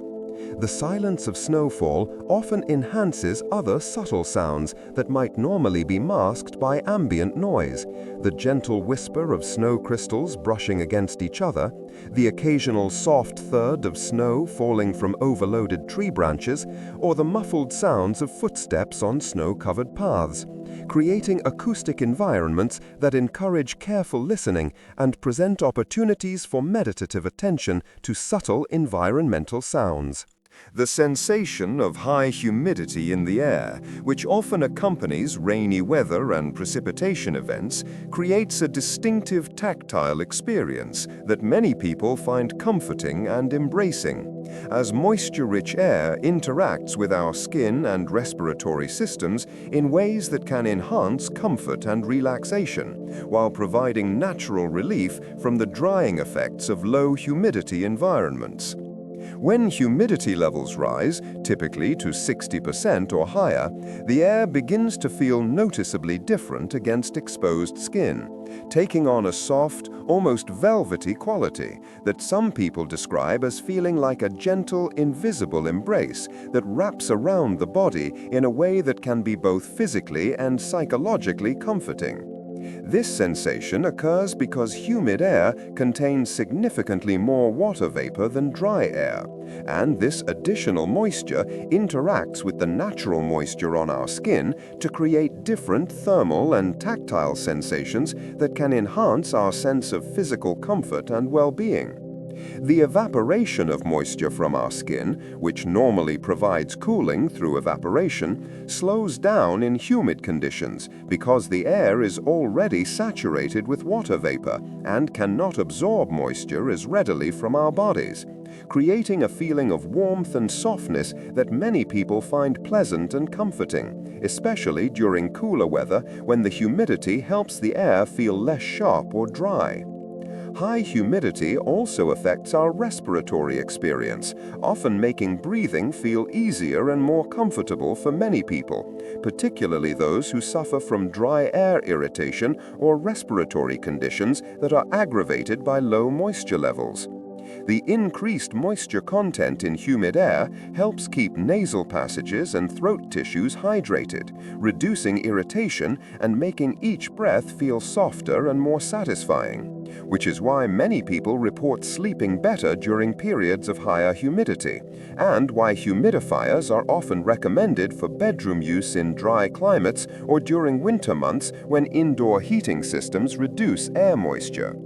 The fragrance-carrying properties of humid air also contribute to the overall sensory experience, as water molecules in the air are more effective at transporting aromatic compounds, intensifying scents from flowers, earth, and other natural sources, which is why petrichor and other rain-related fragrances seem more intense and noticeable during humid conditions following precipitation events. Rain creates its own localized climate wherever it falls, generating immediate cooling and humidifying effects that can dramatically alter temperature and moisture conditions in ways that persist long after the precipitation has stopped, demonstrating nature's own air conditioning system that operates through the fundamental physics of phase change and evaporation. This phenomenon, known as evapotranspiration cooling, occurs as rainwater evaporates from wet surfaces and as plants release additional moisture through transpiration in response to the improved water availability that follows precipitation events. The cooling effect can be quite substantial. Temperatures may drop by 10 to 20 degrees Fahrenheit or more during and immediately after rain events, with the greatest cooling occurring in areas that were hottest and driest before the precipitation began, creating dramatic local climate improvements that can make outdoor conditions significantly more comfortable for both humans and other organisms. This natural air conditioning system works through the same principle used in evaporative cooling devices, as the phase change from liquid water to water vapor requires substantial energy input, which is drawn from the surrounding air in the form of heat, creating cooling effects that can be felt immediately and can persist for hours after the rain has stopped. The cooling effect is enhanced by the increased surface area created when rain creates films of water on leaves, pavement, buildings, and other surfaces, maximizing the area available for evaporative cooling and creating widespread temperature reduction throughout the affected area. Plants contribute significantly to this cooling through increased transpiration rates following rainfall, as their improved water status allows them to release more moisture through their leaves, creating localized cooling effects that can extend for hours or even days after the rain has stopped, and contributing to the maintenance of comfortable microclimates. Urban areas often experience particularly dramatic cooling effects from rain because the extensive hard surfaces in cities absorb and retain significant amounts of heat during dry periods, and rainfall provides an effective mechanism for dissipating this stored thermal energy through evaporation, creating relief from urban heat island effects and improving comfort conditions for city residents. The humidity effects of rain are equally significant, with precipitation often increasing relative humidity levels by 20% to 40% or more, creating more comfortable breathing conditions and reducing the drying effects that low humidity can have on skin, nasal passages, and respiratory tissues, contributing to overall comfort and well-being.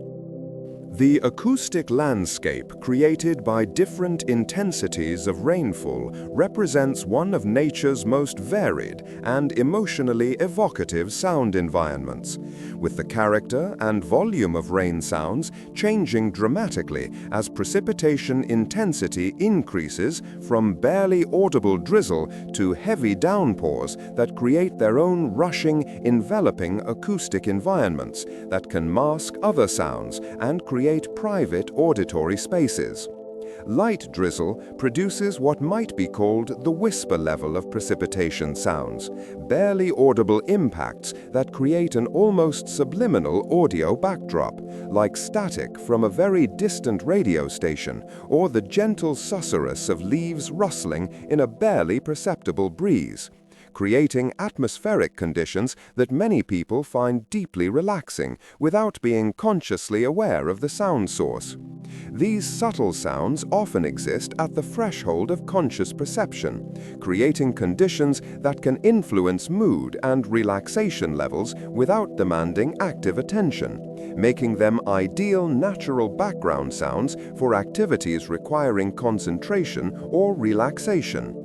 As precipitation intensity increases to light rain, the acoustic signature becomes more apparent and rhythmic, creating the classic patter that most people associate with gentle rainfall, producing clear, distinct impact sounds that are loud enough to be consciously appreciated while remaining soft enough to serve as pleasant background for conversation, reading, or sleep.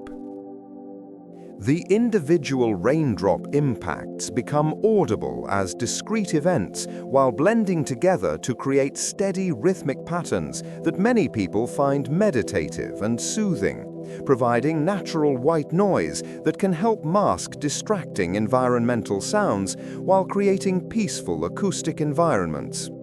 Moderate rainfall intensifies these patterns, creating more complex, layered sounds as different surfaces contribute their own acoustic signatures to an increasingly rich audio tapestry that can fill the entire acoustic environment with pleasant, natural sound.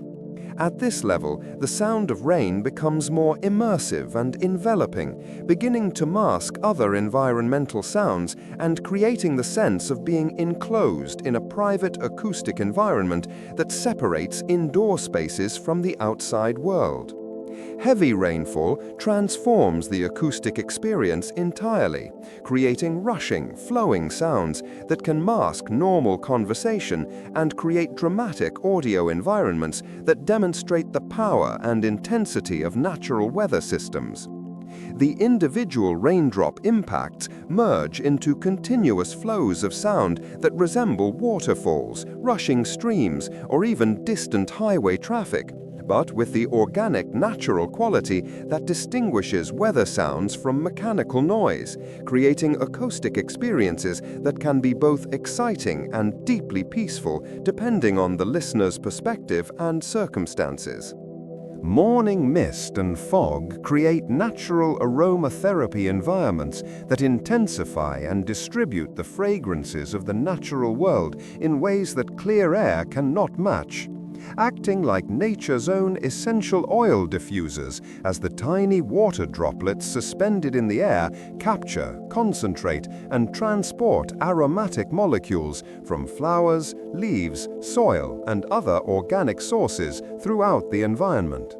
The physics behind this enhanced scent-carrying capacity involves the way water molecules interact with aromatic compounds. Many fragrance molecules are either water-soluble or can form loose associations with water molecules, allowing the droplets in mist and fog to act as carriers that transport scents more effectively than dry air and keep them suspended in the breathing zone for extended periods. This creates conditions where fragrances become more noticeable and seem to linger longer, as the water droplets provide a medium that slows the dispersion of aromatic compounds and maintains higher concentrations of scent molecules in the air than would be possible under dry atmospheric conditions. The temperature and humidity conditions that create mist and fog also tend to optimize the release of natural fragrances from plants, as many flowers and aromatic leaves release their essential oils most effectively during the cool, moist conditions of early morning hours when mist and fog are most likely to occur. Walking through morning fog becomes a multi-sensory experience where familiar scents seem intensified and transformed.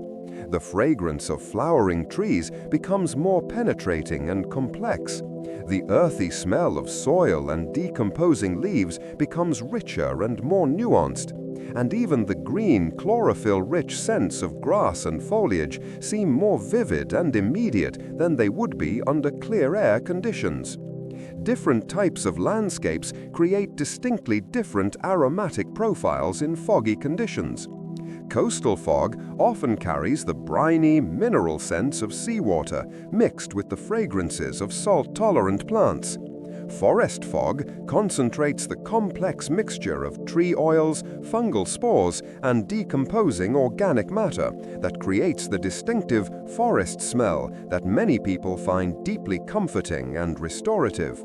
Meadow fog captures and distributes the sweet fragrances of wildflowers mixed with the green scents of grasses and herbs, creating natural perfume environments that can be both energizing and calming. The density and persistence of fog affects the intensity of these aromatic experiences, with denser fog creating more pronounced scent-carrying effects that can make familiar places seem completely transformed through their enhanced olfactory signatures, providing opportunities for deeper sensory engagement with natural environments. And so we reach the end of our gentle journey through the hidden world of rain and clouds, a journey that has taken us from the tiniest water molecules rising invisibly from warm seas, through the majestic architecture of cloud formations painted across vast skies, to the soft percussion of raindrops completing their ancient dance back to the earth below. We have explored the endless, eternal cycle that connects every drop of water on our planet in an unbroken chain of renewal and return. The same water that has been dancing between earth and sky for billions of years, creating weather, nourishing life, and providing the soothing rhythms that help us find peace in our busy modern world. Through 101 gentle facts, we have discovered that rain and clouds are far more than simple weather phenomena. They are the visible expressions of our planet's circulatory system, the creators of life-giving moisture, and the composers of nature's most soothing lullabies. Thank you for sharing this quiet time with me tonight. If our exploration together has brought you some measure of peace, some deeper appreciation for the natural world, or simply helped you feel ready for restful sleep, then our journey has been worthwhile. The sky will continue its patient work while you sleep, clouds forming and dissolving in their eternal dance, water vapor rising and condensing in patterns as old as the earth itself, gentle rains falling on forests and fields around the world.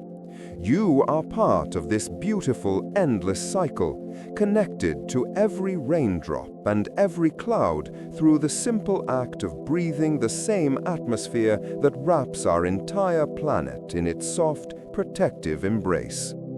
If this peaceful exploration of rain and clouds has soothed you tonight, I'll be here again tomorrow evening, ready to wander through more gentle corners of our natural world together.